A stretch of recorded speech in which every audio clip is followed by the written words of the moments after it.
ಎಲ್ಲರಿಗೂ ನಮಸ್ಕಾರ. ನಾನು ಡಾಕ್ಟರ್ ಪದ್ಮಾ ಪ್ರಕಾಶ್, ಮಕ್ಕಳ ತಜ್ಞೆ. ಬೀದಿಗಳನ್ನು ನಾಯಿಗಳಿಂದ ಮುಕ್ತವಾಗಿಸಿ ಅನ್ನೋ ಸುಪ್ರೀಂ ಕೋರ್ಟ್ ಆದೇಶವನ್ನು ನಾನು ಹೃದಯಪೂರ್ವಕವಾಗಿ ಸ್ವಾಗತಿಸ್ತೇನೆ. ಕಾರಣ, ನಾನು ಮಕ್ಕಳ ವೈದ್ಯಕೀಯ ವಿದ್ಯಾರ್ಥಿನಿ ಇದ್ದಾಗ ಈ ರೇಬಿಸ್ ಕಾಯಿಲೆ ಒಂದು ನೋಡಿದ್ದೆ.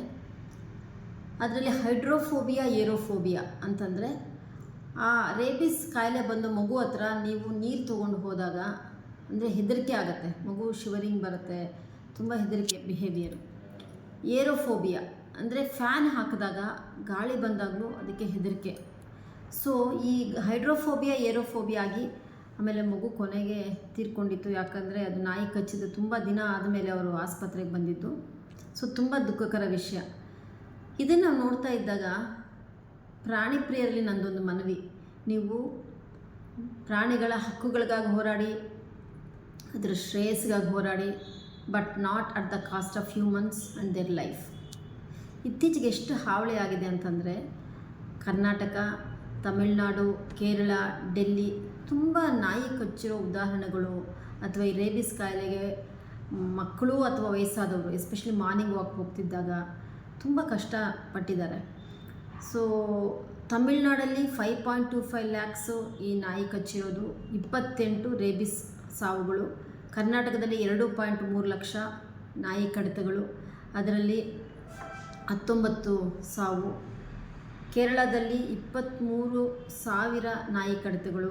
ದೆಹಲಿನಲ್ಲಂತೂ ಆಲ್ಮೋಸ್ಟ್ 35,000 ಕಡಿತಗಳು, ಅದರ ಜೊತೆಗೆ 49 ರೇಬಿಸ್ ಆಗಿರೋದು ಇದೆ. ಸೊ ಇದೆಲ್ಲ ನೋಡ್ತಾ ಇದ್ದಾಗ ಸುಪ್ರೀಂ ಕೋರ್ಟು ಜನಪರವಾಗಿ ಇದು ತೀರ್ಪು ಕೊಟ್ಟಿದೆ ಅಂತ ನನ್ನ ಭಾವನೆ. ಮತ್ತು ನಾವು ಐತಿಹಾಸಿಕವಾಗಿ ಒಂದು ಸಮಾಲೋಚನೆ ಅಥವಾ ನಾವು ಅವಲೋಕನ ಮಾಡಿದಾಗ ಈ ನಾಯಿ ಮತ್ತು ಮನುಷ್ಯನ ಸಂಬಂಧ ನಿಸ್ವಾರ್ಥ ಪ್ರೀತಿಗೆ, ಅಂದರೆ ನಿಸ್ವಾರ್ಥ ಪ್ರೀತಿ ಅಂತಂದರೆ ನಾಯಿಗೆ ಮತ್ತೊಂದು ಹೆಸರು ಅನ್ನೋ ಥರ ಇದೆ. ಸೊ ಏನು ಮಾಡ್ತಾಯಿದ್ರು ಹಿಂದಿನ ಕಾಲದಲ್ಲಿ, ಒಂದು ರಕ್ಷಣೆ ಅಥವಾ ಬೇಟೆಗೋಸ್ಕರ ನಾಯಿ ಮತ್ತು ಮನುಷ್ಯನ ಬಾಂಧವ್ಯ ಇರ್ತಿತ್ತು. ಮತ್ತು ಒಂಟಿತನ, ಖಿನ್ನತೆ ಇರಬಾರ್ದು, ಮನುಷ್ಯನಿಗೆ ನಾಯಿ ಒಡನಾಟ ಇದ್ದಾಗ ಇದೆಲ್ಲ ಕಮ್ಮಿ ಆಗ್ತಿತ್ತು ಅನ್ನೋದು ನಾವು ಇತಿಹಾಸದಲ್ಲಿ ನೋಡ್ತಿರ್ತೀವಿ. ಸೊ ಇತ್ತೀಚೆಗಂತೂ ತುಂಬ ಪ್ರಾಣಿ ಪ್ರಿಯರು ಇದ್ದಾರೆ. ಸೊ ಆದರೆ ಈ ನಾಯಿ ಕಡಿತಗಳು ಬೀದಿಗಳಲ್ಲಿ ತುಂಬ ಮಕ್ಕಳು ಅಥವಾ ವಯಸ್ಸಾದವ್ರ ಮೇಲೆ ಅಟ್ಯಾಕ್ ಆಗಿ ಅಥವಾ ರೇಬಿಸ್ ಡೆತ್ ನೋಡಿದಾಗ ತುಂಬ ದುಃಖ ಆಗುತ್ತೆ. ಮತ್ತು ಯೂಟ್ಯೂಬ್ ನೋಡ್ತಾ ಇದ್ದೆ, ಒಂದು ತಾಯಿ ತನ್ನ ಮಗುವಿಗೆ ಆದಂತಹ ನೋವು ಅಂತಂದರೆ ತಲೆಯಿಂದ ಕಾಲುವರೆಗೂ ನಾಯಿ ಕಚ್ಚಿ ಆ ಮಗುಗೆ ಎಷ್ಟು ಹಿಂಸೆ ಕೊಟ್ಟಿದೆ ಅಂತಂದರೆ, ತಾಯಿ ಅಡ್ಮಿಟ್ ಆದಮೇಲೆ ಅದು ಅವ್ರು ಅಡ್ಮಿಟ್ ಮಾಡೋ ಜೊತೆಗೆ ವ್ಯಾಕ್ಸಿನ್ಸು, ರೇಬಿಸ್ದು ಅಥವಾ ಇಮ್ಯುನೋಗ್ಲೋಬ್ಯುಲಿನ್ಸ್ ಕೊಡಿಸೋದಾಗಲಿ ಅಥವಾ ಸ್ಟಿಚ್ಚಸ್ಸು, ಆ ನರಕಯಾತನೆ, ಅಷ್ಟು ಆಸ್ಪತ್ರೆಯಲ್ಲಿ ಇರೋಷ್ಟು ದಿವಸನೂ ಆ ಮಗು ನರಕಯಾತನೆ ನೋಡಿದಾಗ ತಾಯಿ ಕೇಳ್ತಿದ್ದಾಳೆ, ದಯವಿಟ್ಟು ನಿಮ್ಮ ಮಕ್ಕಳನ್ನು ನೀವು ರಕ್ಷಿಸ್ಕೊಳ್ಳಿ, ಎಷ್ಟು ಅನುಭವಿಸಿದ್ದೀನಿ ನಾನು ನೋವು ಅಂತ. ಇದೆಲ್ಲ ರಿಯಲಿ ತುಂಬ ಕಷ್ಟ ಆಗುತ್ತೆ. ಬಟ್ ನಾಯಿಗೆ ಪ್ರೀತಿಗೆ ಇನ್ನೊಂದು ಹೆಸರು ಅಂತ ಹೇಳಿದಾಗ, ಇತ್ತೀಚೆಗೆ ರಕ್ಷಿತ್ ಶೆಟ್ಟಿ ಅವರು ಒಂದು ಮೂವಿ ಮಾಡಿದ್ರು, ನಿಮಗೆಲ್ಲ ಗೊತ್ತಿರ್ಬೋದು, ಚಾರ್ಲಿ ಅಂತ. ಸೊ ತುಂಬ ಚೆನ್ನಾಗಿ ಚಿತ್ರೀಕರಣ ಮಾಡಿದ್ದಾರೆ. ನಾಯಿಗೆ ಮತ್ತು ಮನುಷ್ಯನಿಗೆ ಹೇಗೆ ಸಂಬಂಧ ಇರುತ್ತೆ ಅಂತ ಅದೆಲ್ಲ ಒಪ್ತೀನಿ, but not at the cost of human life ಅಂತ ಹೇಳೋಕ್ಕೆ ಇಷ್ಟಪಡ್ತೀನಿ. ಮತ್ತು ಇದು ಏನು, ಇದು ರೇಬಿಸ್ ಅಂದರೆ ಏನು ಅಂತಂದರೆ, ಇದೊಂದು ಲಿಸಾ ವೈರಸ್, RNA ವೈರಸ್ಸು. ಇದು ರೋಗಗ್ರಸ್ತ ಪ್ರಾಣಿ ಅಥವಾ ಬ್ಯಾಟ್ ಆಗ್ಬೋದು, ನಾಯಿ ಆಗ್ಬೋದು, ಮನುಷ್ಯ ಅಂದರೆ ಅವ್ರಿಗೆ ರೋಗ, ಈ ಕಾಯಿಲೆ ಬಂದಾಗ ಅದ್ರ ಜೊಲ್ಲಲ್ಲಿರುತ್ತೆ ಅದು RNA ವೈರಸ್ಸು. ಸೊ ಅದು ಈ ರೋಗಗ್ರಸ್ತದವರು ಇನ್ನೊಂದು ಮನುಷ್ಯನಿಗೆ ಅಥವಾ ಪ್ರಾಣಿಗೆ ಕಚ್ಚಿದಾಗ ಅದು ರಕ್ತದಿಂದ ನರದ ಮೂಲಕ ನಮ್ಮ ಸೆಂಟ್ರಲ್ ನರ್ವಸ್ ಸಿಸ್ಟಮ್ ಅಂದರೆ ಕೇಂದ್ರ ನರಮಂಡಲಕ್ಕೆ ಹೋಗ್ಬಿಡುತ್ತೆ. ಸೊ ಕೇಂದ್ರ ನರಮಂಡಲದಲ್ಲಿ ವೈರಸ್ ಏನಾದರೂ ಓವರ್ಟೇಕ್ ಮಾಡಿದಾಗ ಖಂಡಿತ ರೇಬಿಸ್ ಬರುತ್ತೆ.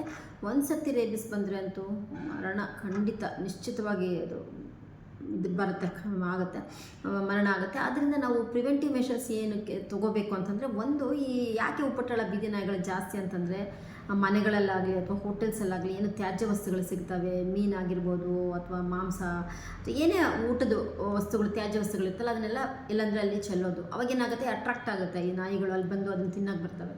ಆದ್ದರಿಂದ ನಾವೊಂದು ಜವಾಬ್ದಾರಿ ಸಮಾಜದಲ್ಲಿ ಇದ್ದಾಗ ನಾವು ಜವಾಬ್ದಾರಿ ಎಲ್ಲಿ ಬಾಕ್ಸಸ್ ಇಟ್ಟಿರ್ತಾರೋ ಅದರಲ್ಲಿ ಮಾತ್ರ ಈ ಥರ ತ್ಯಾಜ್ಯ ವಸ್ತುಗಳನ್ನು ಹಾಕಬೇಕು. ಎರಡನೇದಾಗಿ ಜನಜಾಗೃತಿ ಮಾಡಬೇಕು. ಎಸ್ಪೆಷಲಿ ಮಕ್ಕಳು ಮತ್ತು ವಯಸ್ಸಾದವರು ಮಾರ್ನಿಂಗ್ ವಾಕ್ಸ್ ಹೋಗ್ತಿದ್ದಾಗ ಅಥವಾ ಮಕ್ಕಳು ಓಡಾಟ ಇದ್ದಾಗ. ಮೂರನೇದಾಗಿ ಲಸಿಕೆ ಕೊಡಬೇಕು, ನಾಯಿಗಳಿಗೆ ನಿಯಂತ್ರಣ ಮಾಡಬೇಕು. ಜಾಗೃತಿ ಮೂಡಿಸೋದು ಅಂತಂದರೆ ಹೀಗೆ ವೀಡಿಯೋಸ್ ಆಗಲಿ, ಯೂಟ್ಯೂಬ್ಸು, ನ್ಯೂಸ್ ಪೇಪರು, ಚಾನಲ್ಸು, ಅಕ್ಕಪಕ್ಕದ ಮನೆಯವ್ರಿಗೆ ಹೇಳೋದು, ಸಮಾಜದಲ್ಲಿ ನಾವು ಅವ್ರಿಗೆ ತಿಳುವಳಿಕೆ ಕೊಡಬೇಕಾಗತ್ತೆ. ಜೊತೆಗೆ 2 ವ್ಯಾಕ್ಸಿನ್ಸ್ ಇದೆ, ಲಸಿಕೆಗಳು. ಒಂದು ಪ್ರೀ ಎಕ್ಸ್ಪೋಷರ್ ಅಂತ, ಇನ್ನೊಂದು ಪೋಸ್ಟ್ ಎಕ್ಸ್ಪೋಷರ್ ಅಂತ ಇದೆ. ಪ್ರೀ ಎಕ್ಸ್ಪೋಷರ್ ಅಂತಂದರೆ ಯಾರು ಪೆಟ್ಸ್ ಇರುತ್ತೆ ಪೆಟ್ಸ್ಗೆ ಕೊಡಿಸ್ಬೇಕು. ಎರಡನೇದಾಗಿ ಎಂಡೆಮಿಕ್ ಏರಿಯಾಸ್ಗೆ ಯಾರು ಹೋಗ್ತಿರ್ತಾರೆ, ಟ್ರಾವೆಲ್ ಮಾಡ್ತಿರ್ತಾರೆ, ಅವರು ಪ್ರೀ ಎಕ್ಸ್ಪೋಷರ್ ವ್ಯಾಕ್ಸಿನ್ಸ್ ತೊಗೋಬೇಕಾಗತ್ತೆ. ಪೋಸ್ಟ್ ಎಕ್ಸ್ಪೋಷರ್ ಅಂದರೆ ನಾಯಿ ಕಚ್ಚಿದ ಮೇಲೆ ಏನು ಮಾಡಬೇಕು? ಒಂದು ನಾಯಿ ಕಚ್ಚಿರೋ ಜಾಗಕ್ಕೆ ನೀವು ಹರಿಯೋ ನೀರಿನಲ್ಲಿ 10 ರಿಂದ 15 ನಿಮಿಷ ಸೋಪ್ ನೀರಲ್ಲಿ ತೊಳಿಬೇಕು.